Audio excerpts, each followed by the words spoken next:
This is Dr. James Johnson, Medical Director of Vitreous Floater Solutions. If you're watching this video, you probably suffer floaters or know of someone who does and are looking for more information. I'd like to discuss a particular type of floater, a Weiss ring floater, caused by a posterior vitreous detachment. And I'd like to show you how this floater can be eliminated with the use of a YAG laser.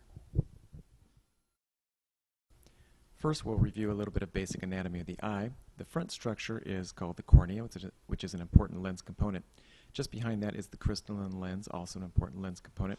The space behind that is filled with the clear vitreous fluid, which is 99.9% water, with a little bit of collagen admixture. Behind that is a particular density of collagen, which corresponds to the optic nerve head as it enters into the eye. Normally, this is not seen unless it were to separate and hover or suspend itself in front of the retina, where it will cast a shadow. Here is a cartoon schematic of the eye drawn in the opposite direction, and showing here some of the aging effects of the vitreous.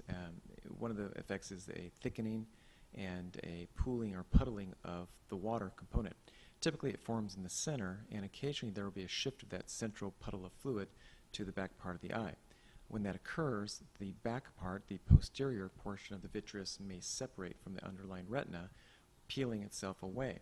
That ring-like density that was mentioned earlier can come off with the wall, and now you have a dense ring-like structure suspended in front of the retina.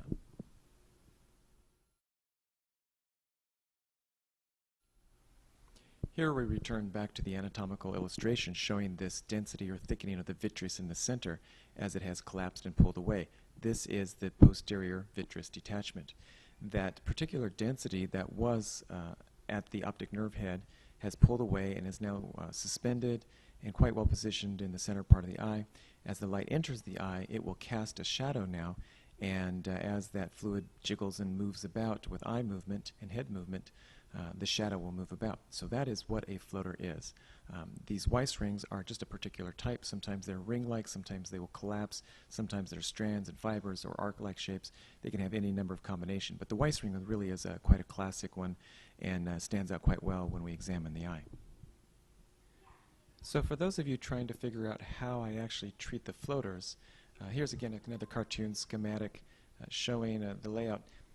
The eye obviously is shown here. There's a contact lens that is put on the numbed or anesthetized surface of the eye, so the patient doesn't really feel it at all, and I hold it in place. And with small eye movements and in a completely adjustable laser, there is a focusing of the laser beam in a cone-shaped pattern onto the surface of that floater. There is no energy absorbed at the cornea or through the lens or on the other side of that floater at the retina. And so I have a really quite accurate focus in delivering the energy to that floater. The duration of that YAG laser pulse is about 20 nanoseconds, which would be equivalent to about 0.0000002 seconds. Very, very short duration, and the energy essentially vaporizes that tissue.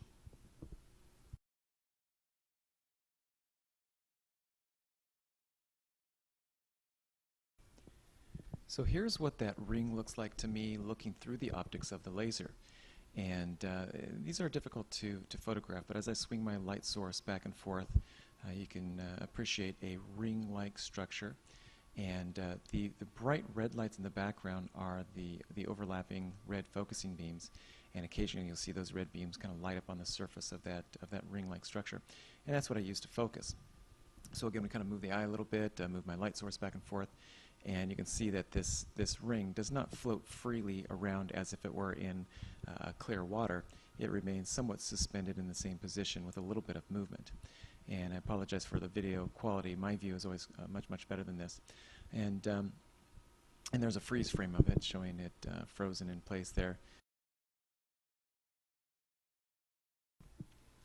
So the treatment strategy is to try to get everything lined up just right, optimizing the laser energy. I have my two red focusing beams, and when I get those two perfectly lined up right on the surface of that laser, I'll activate the laser. There we go. And there's a freeze frame. And in doing so, I have broken part of that ring. You can see a little bubble or bubbles floating away with each shot of the laser. And those bubbles are micro gas bubbles, probably carbon dioxide, of the vaporization of that collagen and semi-solids.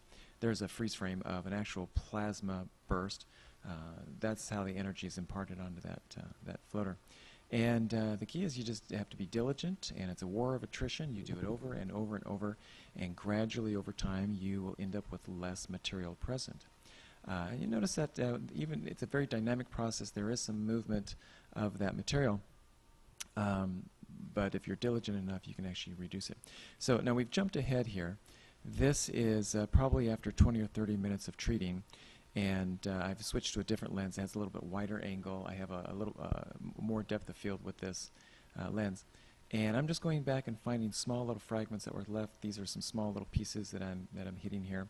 You can see a couple little bubbles going away. And in a moment, I'm going to do a wider scan, and we're going to scan the quadrants here to show you that that floater that was there 20 or 30 minutes ago is essentially not there.